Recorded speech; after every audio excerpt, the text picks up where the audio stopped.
Hey, what's up, everybody? Video 44 coming at you with another video. All right, so it's a lot of stuff I haven't talked about on this channel in regards to basketball, man. So that's what I wanted to jump straight into. I've gotten settled into where I was headed, and now I get a chance to, clear my head of all these basketball thoughts. First of all, congratulations to the Oklahoma City Thunder. Though I wasn't rooting for them, I definitely want to give them the credit that they deserve as the Western Conference champions. They made me look foolish as they continue to play an excellent defense. I do believe that they are an elite defense. I don't think they're the greatest defense of all time, but if they keep up what they did in Game 5 throughout the course of the finals, and they go on to win a championship, I will have to eat my words because they're becoming one of the more legendary defenses. I didn't want to compare them to the Spurs. I didn't want to compare them to the great Laker '01 team. I didn't want to compare them to Detroit. But the game that they put on in Game 5 to close Minnesota out was indicative of that type of performance that made me feel so highly about those teams. And it don't feel good to say that because I've been hating, but hey, man, I try to keep my integrity. They looked as elite as any great defensive team that I've seen. And I will comfortably say that the Minnesota Timberwolves are not an elite offense, so I look forward to seeing them up against Indy, although I don't know that Indy's going to win their series. We'll talk about that, but if they're able to shut down an elite offense, then it'll be no stopping the praise that I give them for being an elite championship defense. So I do think they're going to win the championship regardless of who comes out of the East. I do. And I just want to get up here and eat crow and say, yo, they're making me look foolish. The way they played defense on Game 5 was exactly the type of standout playoff performance in a closeout situation. Dominant on both ends, forcing steals and turnovers in a legendary way, man. In a legendary way, they really did. So that's what I want to say. A lot has changed in just one game because I sat there and watched every second of that, and they just kept stealing the ball over and over again from Minnesota, demoralizing them in a way that I won't soon forget. And the way those big three played, Chet Holmgren, obviously the MVP Shai Gilgeous-Alexander, and who I like to call Baby Mike, Magic Johnson, J-Dub played in those last two games of these playoffs. They look like they're going to be the elite trio for a very long time, and they deserve a lot of money in this league. They deserve a lot of money, man. I don't know what OKC is going to be able to do in regards to keeping those guys together, but I think it would be absolutely paramount to keep them together. And given that they're extremely pick-rich as a franchise, I think it's a damn good chance we're going to see them for a very long time. So that's what I want to say there, man. OKC, you made me look foolish in Game 5. I imagine I won't make that mistake in the finals, though. I will not think lightly of what they're doing from a legendary perspective. New York's still alive, man. Game 5, I watched some of Game 5. I didn't get a chance to watch it as much as I'd like to. I had other things going on yesterday that didn't allow for me to watch as much basketball as I would hope to have watched. But I did see that the game was a blowout, and I saw that Karl Towns is continuing to show that he can really be a dominant force in this matchup, but he's going to have to do a better job of staying out of foul trouble. I thought he picked up some really silly fouls in a game where you can't afford, when your season's on the line, you need your star players to understand their importance and forego opportunities to put their team in foul trouble. There were certain substitution things that needed to take place because of that I thought were unnecessary if Karl holds the requisite amount of urgency for the moment. You got to let certain things go so you can be present as a offensive player.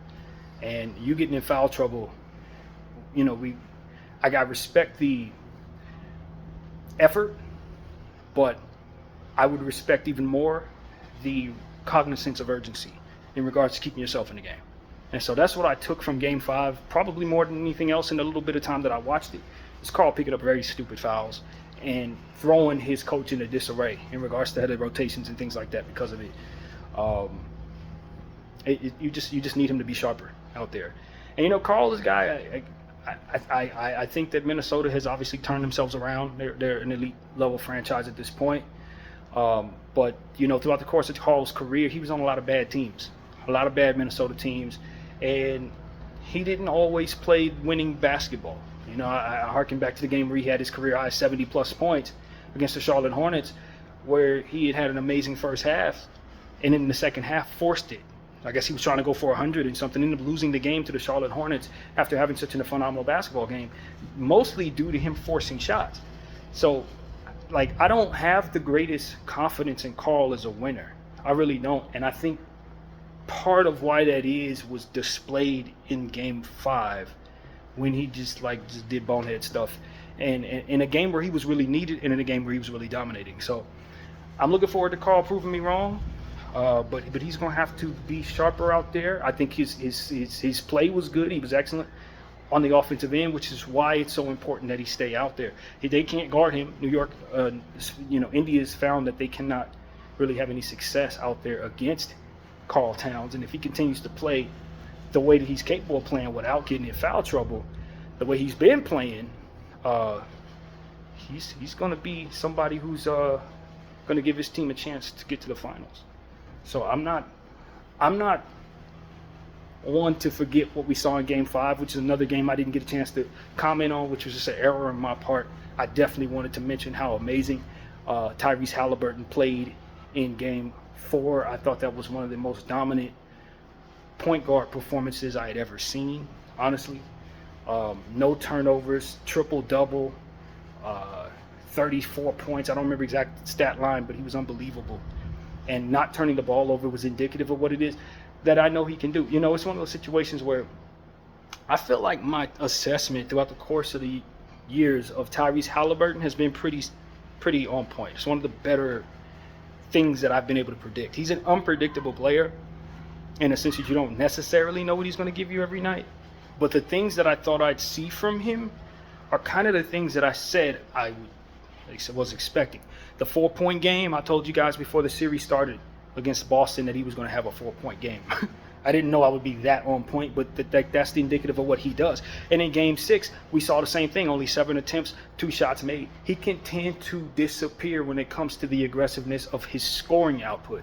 And he can also explode, like we saw in Game 4. So, I think I said Game 6. Game 5 is when he was 2 for 7.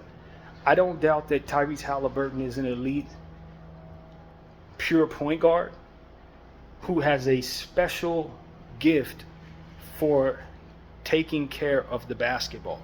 Now that's going to be put to the test in the finals if he gets that far, because the way OKC forces steals versus his gift for taking care of the basketball, something's going to have to give, and I got a feeling it's going to be him and them turnovers. But the type of performance that he put on in Game 4, in a game that I said Indiana must win, I put a huge emphasis on the importance of that game. For him to come out and play at that level, I thought was one of the best performances I had ever seen from a guard, man.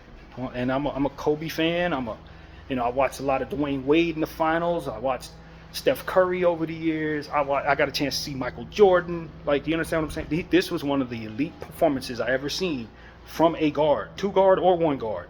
When you go for a triple-double, don't turn the ball over, and with the stakes that high and that elite of a situation, we got to put you in a different category. But the key for him is consistency. Came back in Game 6 and barely did anything, or rather 5. I keep saying 6. Game 5 and barely did anything, and so he's capable, sort of like Karl-Anthony Towns, if I'm being completely honest with you. Capable of doing great things, also capable of disappearing in his own way. They're not anywhere near the same player, nor do I expect them to have the same strengths and weaknesses or anything like that. I'm just saying they both have the trait where on one night they can go for 70, on the next night they can foul out in 3 quarters. Like, these are the type of things that, I expect from both of them. Not to say that Halliburton, again, is going to score 70. That's not the way he does it, as you can clearly see. So that's really what I'm saying. I just want to see more consistency from both of those stars. And if they are able to be consistent, they give themselves a chance to get to the finals, man. That's what it really comes down to. You want a chance to get to the finals. You get this far into your season, the Knicks are 2 wins away from the finals, the Pacers are 1 win away from the finals. You don't need people wigging out on foul trouble or only getting up but so many attempts. It's the same problem I had with Anthony Edwards. And though I don't expect as much from Anthony Edwards as I do from Karl Towns and Tyrese Halliburton, because Anthony is still younger. He's younger than those guys, and they're still developing, even though people are crowning him a superstar, which he is. He's a baby superstar, and he's got a lot of growing up to do on the basketball court, more so than those guys. They're already there in that way, to the level that they're going to reach. I think that Anthony Edwards' level is higher than maybe both of them, but at this point, I expect them to be more mature in certain situations than I would expect from him. But this is how I feel about the situation as it pertains to Tyrese Halliburton. Now, going forward with him, are you going to give us Game 4 type stuff, or are you going to give us Game 5 type stuff? Because if you give us Game 5 type stuff at home in Game 6, I'm legitimately concerned that Game 7 is not going to go your way. Or you let that New York crowd get another look at their team, and you let them get that hype around them. A guy like Jalen Brunson, the way that he played in Game 6, or 5, excuse me. Oh, I keep making that mistake. You can't let him see his home court again. So just like Game 4 for the Pacers is a must-win, I think Game 6 for the Pacers is also a must-win. You don't want to underestimate anything that can happen in a Game 7. So what you don't want to do if you have the edge of a Game 6 lead is walk out of there the loser. You don't want to do that. Now, am I saying that Tyrese Halliburton can't win in New York? No, he's already shown us that in Game 1. But look what it took for them to get that. That's not good. And the injuries, wear and tear for the Pacers is something that I think is real. For the Knicks, it is as well. Karl Towns hurt his knee in Game 4, came back, played great in Game 5. So hopefully that knee doesn't start being a problem for him. But for the most part, New York is holding up pretty well. The Pacers, key role players are starting to have some issues, and that's something that I'm paying attention to. Naismith's played straight through his ankle. Hopefully it's 100% for his team's sake. Tony Bradley picked up an injury. I know Tony Bradley's probably the most least important player in this series, but what you saw was Tony Bradley is the best option for trying to win offensive rebounds and rebounding opportunities against Mitchell Robinson. So he's an important piece. When you go to Thomas Bryant, you lose significant amount of physicality and reliability. Although I'm a big fan of Thomas Bryant, ex-Laker, twice over. I like Thomas Bryant, but I don't want him. I don't want to lie. I don't want either one of them dudes in those situations. I'm not a big Tony Bradley guy either. Someone else we also drafted, ironically, LA. But it's one of those situations where, for what it is, the matchups are, Tony Bradley's a very important piece. And if for some reason you find yourself without the ability to play, Miles Turner, and Tony Bradley isn't available, now getting away from Thomas Bryant forces you into small ball lineups, potentially against Karl Towns or Mitchell Robinson, which is not good for you if you're the Pacers, especially in a Game 6 situation. So we're going to keep an eye open for Tony Bradley, even though he is a role player. He's a very significant one in these matchups. Obi Toppin, I'm a big fan of Obi Toppin. I think he benefits greatly from Tyrese Halliburton. The playmaking of TJ McConnell and those type of players have gotten the most out of him. But he's been really good in this series. Pascal Siakam continues to show people, as I said, on any given night, he can outplay Karl Towns. Pascal Siakam and Karl Towns, for me, Karl Towns has the bigger name. Pascal Siakam and Karl Towns aren't different in regards to how much I can expect for them to be like stars on a given night. I kind of have them in the exact same tier. I don't feel stronger about either of them. They're equal in my eyes. Karl's got a more gifted superpower in stretching the floor at that height, but Pascal Siakam can match him bucket for bucket every night, and Pascal's a better defensive player than Karl is, so it evens out in my opinion. He's been great, man. I said that I thought that he could match Karl Towns or outplay him in any given night. He has. In fact, I think he has outplayed Karl for the most part. So what he did in Game 4 was also spectacular. He's been spectacular all series for the most part, and I think that it's going to be big for him to show up big at home in Game 6. So we keep an eye open for that. But this has been a very good series, man. I said that I thought the Knicks would win in 6. Clearly, that's been blown up. But I'd also put a caveat on that, an asterisk on that, and said I thought the Knicks would win because the referees would get in the way and make it so that they do. That really hasn't happened as far as I could tell, even though the Knicks have had games where they got into the line a lot. Like Game 1, for example, that they lost, they got to the line 40 times. So keep an eye open for fishiness in Game 6 to try to force this into Game 7, because I do think the NBA would much rather have the New York Knicks at the very least play a Game 7 at home. for the revenue.